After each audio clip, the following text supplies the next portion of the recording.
Welcome back to Prince of Persia 2008. Are you okay, Jova?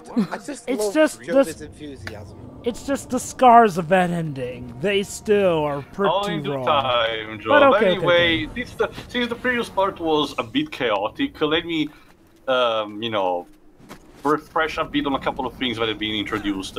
Mainly the double jump. You can double jump by tapping triangle over a jump when the screen starts becoming black and white. You know, our new companion will give us a boost. But don't abuse it because there are still locations where you can't go exactly.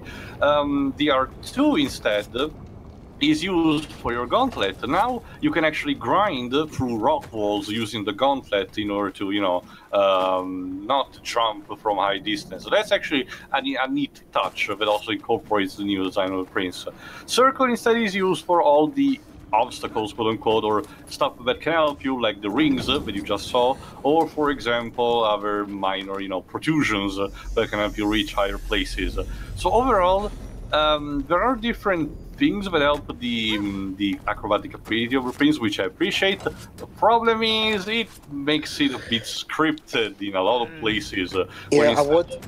Oh, sorry, let me finish. Where instead of actually, you know, managing to finish a proper, you know, climbing on a target, you're instead basically forced on a set path by just memorizing a small combination of numbers, which it's still better than just pressing a single button, but still not the supposed parkour freedom that Ubisoft constantly advertised for games like this and Assassin's Creed. You know, I would ask if the Sands of Time are in this game, but considering this is considering this game's adopting the David Cage approach to game overs. No, not even. No. The Sands of Time are a complete exclusive thing of that saga. And hold on. We're entering the Citadel. If the corrupted return. Oh, goody! We are about to meet the first of a general. In this case, the Hunter. That thing we saw, the darkness. You know, it's funny you bring up David Cage. Again, it's just a sad thing that this is one of the few games that I would consider that even has less punishment than a David Cage game, and that's saying something. Okay, let me position better. There you go. I get the feeling we're not alone. You don't say. But yeah. Can you see the Hunter? We can't worry about Yeah. The focus is to get to the sacred grounds of Elika can heal it. Now, I will say this. I do like a nice touch that we, again, have an AI partner who goes with us to the point where they literally did program in animations for her to follow. And again, I would argue she's a better female companion than Farah in a sense that, one, she can take care of herself, although this is not saying much considering the difficulty of the game. Hope so. It's okay. Slap on the wrist. Yeah, we already mentioned it. She'll also take care of you too. She can help you in combat actively. Granted, Farah still could with her bow and arrow, but it was, you know, a bit clunky due to how the first Sands of Time game was programmed, you know. And she's a bit more active lore-wise due to be actively involved in the field against Ormazd and Ahriman. Arguably, she's kind of like Yuna, if I'm in the sense that she technically is the real protagonist, and the Prince here is just a passing-by stranger that helps her.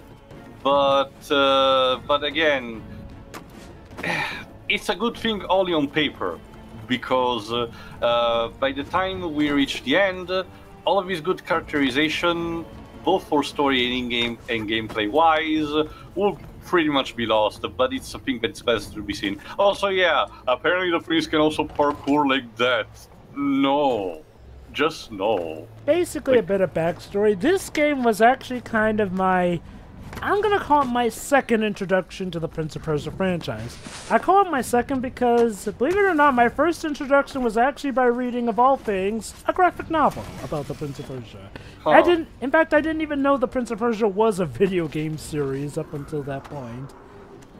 Actually, well, I knew that some materials existed, but I didn't actually check any of myself. I thought it was just movies. There we go. There's our first of our generals, the Hunter. There's only one film, no, sure. Basically, the generals will function as our boss fights, and each of them has a particular gimmick to it. The Hunter is extremely agile and evasive. So it's best if you use Elika's attack, because the Princess Sword can only get you so far until the Hunter starts parrying and eluding your attack and taking advantage of you, trying to, gaining the upper ground. Like I said, even if the percentage is small, the enemy will regain technically a small bit of health every time you get resurrected in combat. So it can become a pain in the ass. However, the Hunter is still relatively easy among the generals. A common strategy is, if possible, to push it against a wall or a bottomless pit to take advantage of it to either reduce significantly his health, like in this case, or to outright push it from the bottomless pit, which is actually a very common tactic that the game doesn't really tell you. That's actually a thing that I appreciate. If the game actually was a bit more challenging, a thing like that, where the game doesn't actively try to tell you, but it's clearly evident and you can take advantage if you want, is a nice touch.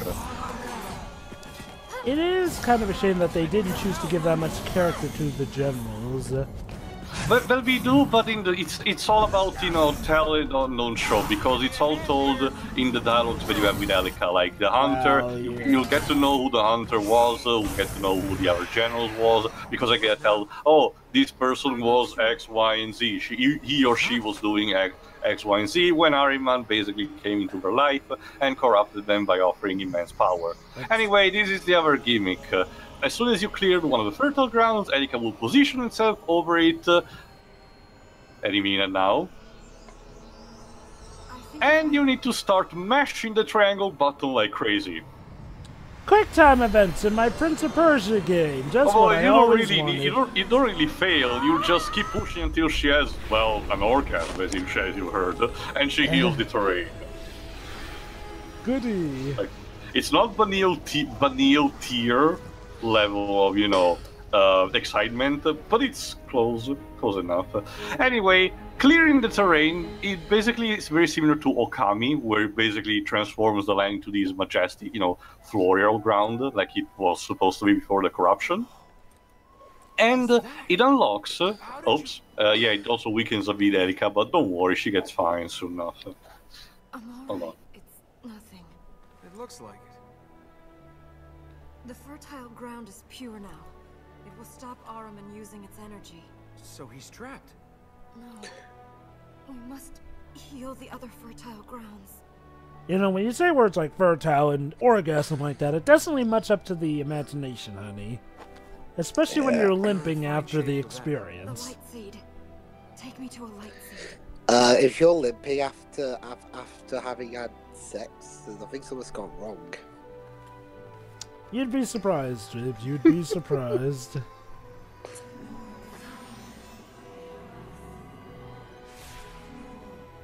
So anyway, she has 1 out of 60 light orbs. You need these things? I felt I did.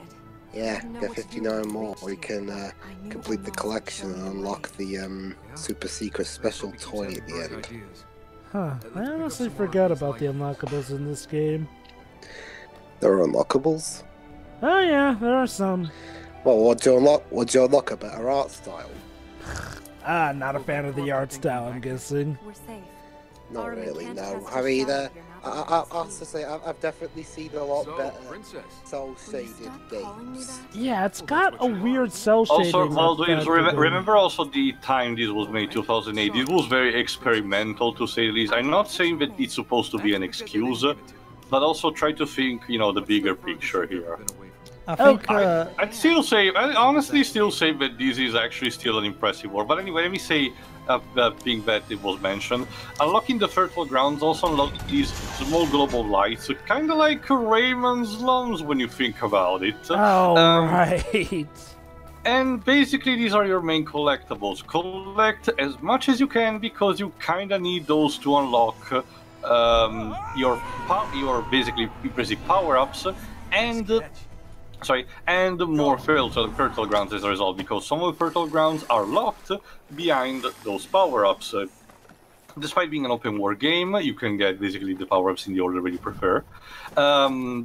but some of these fertile grounds are locked behind those, so you need to collect as much as you can by using your acrobatic skills. That's a thing that I actually appreciate, in order to, gain those powers and, gain access to the rest of all the other, levels, for lack of a better term.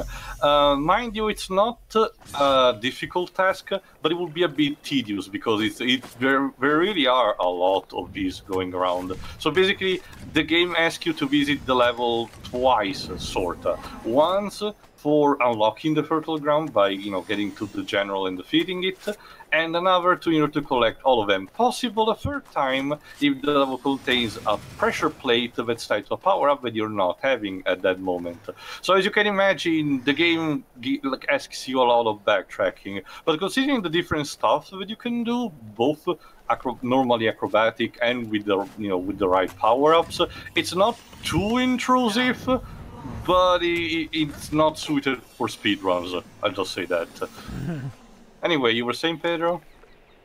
I think the issue is that the game tries to reach this middle ground between we want to have cell shading, but at the same time we want to keep a realistic aesthetic. Even though the whole point of cell shading is to have a cartoon or anime look.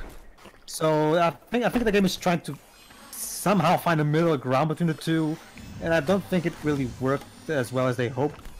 The game is just like the art style wise. The game just feels like it doesn't quite. You should have just picked an art style and went with it. Instead of trying to reach this weird middle ground that ends up not capturing the best aspects of both extremes. Which is weird because I've seen games like Ultimate Marvel vs. Capcom 3 do it well. Well, also depends on the engine, Jova. Like I said, this was done with the Scimitar engine, the one that was used for the first Assassin's Creed. So something that wasn't exactly, ready for this, but it was, molded like that. Not to say that, it can't work. The Unreal Engine 4 is the true testament that an engine can be potentially, suited for pretty much anything if you want. I think if they went with something like kind of what Atlas does, where they have cell shading, but they still have a grounded color scheme. I think something like akin to that would have worked better. It's hard for me to place my finger on what I don't really like about this art style. I mean, okay, on paper... Maybe the environment, Jova, considering the character are clearly one style, but the environment another. Yeah, I think that's what bugs me about it. It's like, I like the two art styles, it's just they don't mess with each other. And not in the sense where, they're supposed to be out of place. Like, for example, think about something like Toontown. Okay, humans stick out in Toontown because, well, they're two different beings of two different worlds, so it makes sense. But here, they're supposed to be beings of the same world, so it doesn't make sense that they look out of place in their own world. I guess that's my main issue with the art style, otherwise I'm fine with it. I think that's one of the best ways to put this game. If it weren't for, glaring issues, I'd be fine with it. The problem is those glaring issues. Like I said, honestly, if it wasn't for those, it would be my favorite in the entire franchise. Like, I have nothing against the Sand Saga, but like we saw and mentioned in the commentary of the 4 games, the problem is that it lacked the bite that it needed almost constantly for one reason or the other. It's not like it's own fault, but for different circumstances, like the time it was made, the thing with the graphical, standards of which the games were made, the tendencies by the time the games were made, like Water Within's entire problem that it was stuck right in the middle of a whole edgy period of games. Yeah. Or that it just lacked the bite that he needed, like in Forgotten Sands. So overall, it was just a very unlucky franchise. So this, as a new starting point with a new, presentation, a new type of story, and a new, direction, it could have been, basically the resurgence that Ubisoft wanted for this franchise. You can totally see the idea behind it. But for some reason, someone at the studio decided, nope, this game will be too hard, so let's just make it PC easy. You know what it's like? It's not even like an easy, but it's like, oh, it's easy, but I can still enjoy it if I want. No, it's easy, but tedious. In a sense that, yes, you don't get punished, but the difficulty doesn't rely too much on the level design, on your fault, but through the level design. And this becomes especially apparent on that extra thing that I kind of hinted at. We will get to that eventually, but for the time being, yes, Jova. I always find it ironic when devs make a game intentionally easy, thinking that it'll be a selling point, when in reality, it just ends up being a turn-off more than anything. But Jova, Sekiro totally needs an easy mode. I don't know, it works fine for Kirby. Well, Kirby's kind of intentionally Kirby was entirely born easy. around it, so it was like eradicated into its, into also, its roots. It's the exact same principle applies to games that are made to, be difficult, like Dark Souls and Bloodborne. It's another thing. It's another thing having a game that starts on a difficult type of way, but progressively becomes too easy, in that kind of sense. I think a key example is Devil May Cry, like as with everything, the truth is in the middle, so it needs to reach a middle ground. Things are presented. Problem is a lot of games that falls into this trap, unfortunately, don't find or either become too hard, too asininely hard, or too piece easy. Basically, discontenting both worlds. As a result. Yes, Jova? A keen example is Devil May Cry. Like, generally, you don't play the original or the remake? I'm going to... During the reboot classic series, I'm guessing, Jova. Yeah. I'm going to incorporate both into what I'm about to say here. With the original trilogy, you didn't play those for an easy time, let's be quite honest. However, you didn't always expect them to be mind-numbingly hard. There were difficulty settings. Here's the thing. Even on the easiest setting, though, there was a learning curve to them. Then came in the reboot, which was kind of a bit too easy, gonna be quite honest. Which was kind of because it felt a bit more scripted compared to the original trilogy. Hence, one of the reasons why people didn't really care for the reboot, and why in the remake, re-release of the reboot, the Definitive Edition, they tweaked it in order to make it more, similar to its predecessors. Yeah, among its issues, that is sort of the issue, though. It's like, well, the reboot did make it more scripted, and in a sense, it ruins with the gameplay. This sort of correlates to Prince of Persia. See, Prince of Persia games have been a series since the side-scrolling days. So there was always some form... Oops. Oh, God. Gone. It's like Prince of Persia games had sort of made their mark as these games that, had this level of challenge to them. Like, again, when you have a series that relies on parkour, you don't want to script it a lot because, parkour is something that requires a lot of input from the player. The problem is that when you make Prince of Persia games that either script or make death, pretty much pointless. Yeah, cheap or pointless. Congratulations, you have alienated your audience. You've alienated the audience who wanted a fair challenge, you've alienated the audience who wanted a challenge, and you've alienated the audience who actually want to feel like they're playing an actual game. It really begs the question, gameplay-wise, who this game is for. It's like because aside from presentation, it's very sterile in that kind of sense. Since it is so cheap. It's not as rewarding, as for, as you can imagine, because you need still to input, your right combos, and some enemies can be aggressive sponges, Hold on. The fertile ground is up on Alright, this is the territory of my favorite of generals. Ooh, goody. Make our way across to what? You will see when we'll meet him. I think we'll meet him on the end. Oh, I think we're actually talking about it. Oh, let me guess. We're going to... Yes, the Alchemist, of course.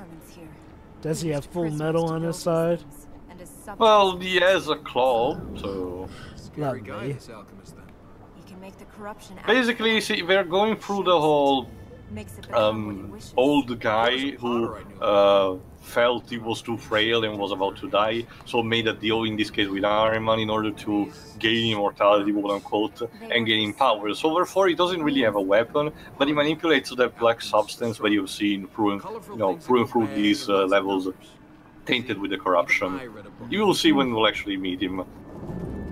But what I was saying is that, due to the combat, the combat basically, despite being elaborate, because there is a combo system to it, and the enemies are clearly indicated to exploit that because sometimes they're very spongy. Also, yeah, the Crash the Insanity style chase sequence where you have to escape a rising acid.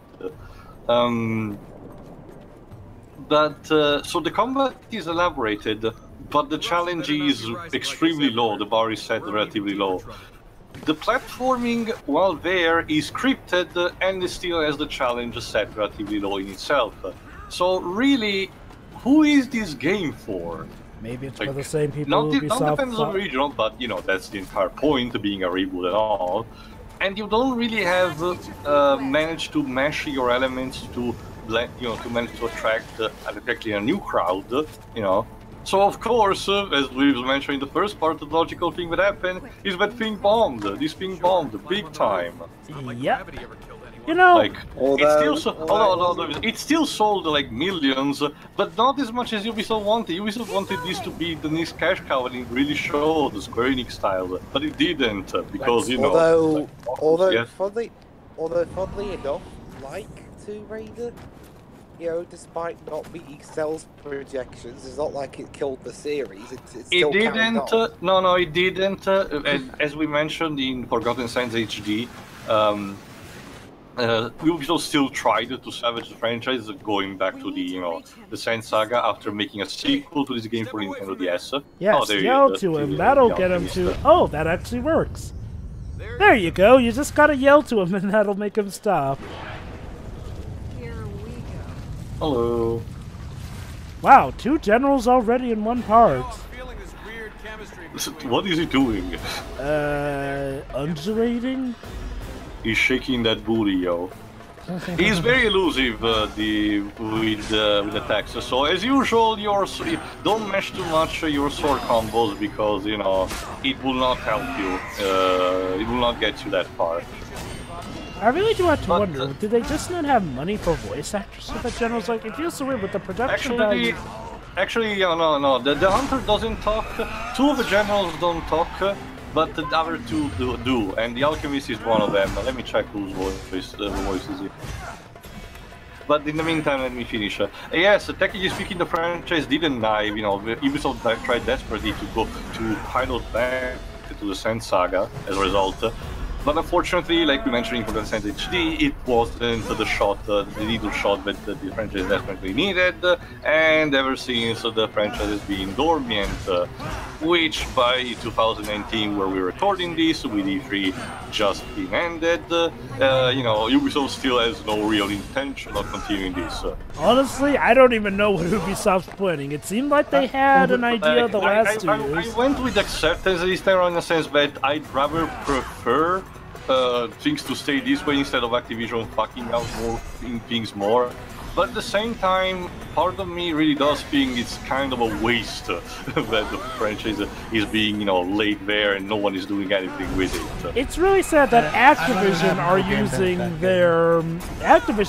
their characters better than Ubisoft are. Anyway, the Alchemist is voiced by Paul Mercier. Oh god, that face.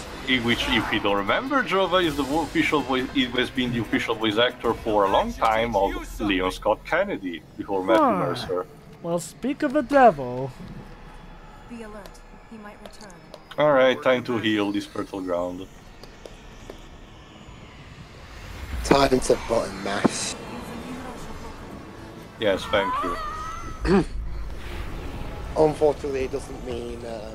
It doesn't mean we just constantly tap on the cat's head and it goes. And mind you, like I said, aside from the combat, this is your real only QTE, quote unquote, already for the field. So it was only there for quote unquote cinematic purposes. Cinematic like most action, quick time events. Yes. Looks like we have cinematic action. Actually, I forgot if you since the party is almost over. I'm actually curious for this question, Pedro, considering how you don't like QTEs for your own reasons. What is the game that you have actually played that you feel has implemented them, you know, more to your liking? Shenmue. Okay. Really? Ironically, the one that invented QTEs. Because the way it works in Shenmue 2 is that if Rio is surprised by someone like he's attacked from behind or something, then it's a QTE action sequence. However, if it's a fight that Rio is fully aware of and prepared for, then it's a virtual fighter style of combat. Okay. Wasn't the L2 flashing thing? It's for starting a dialogue with Elika. Like I said, it helps, having the prince still talk to Farah and learn more about the lore of a land, basically. Anyway, see you for the next part where we, keep fertilizing these grounds. See ya. See ya. See ya.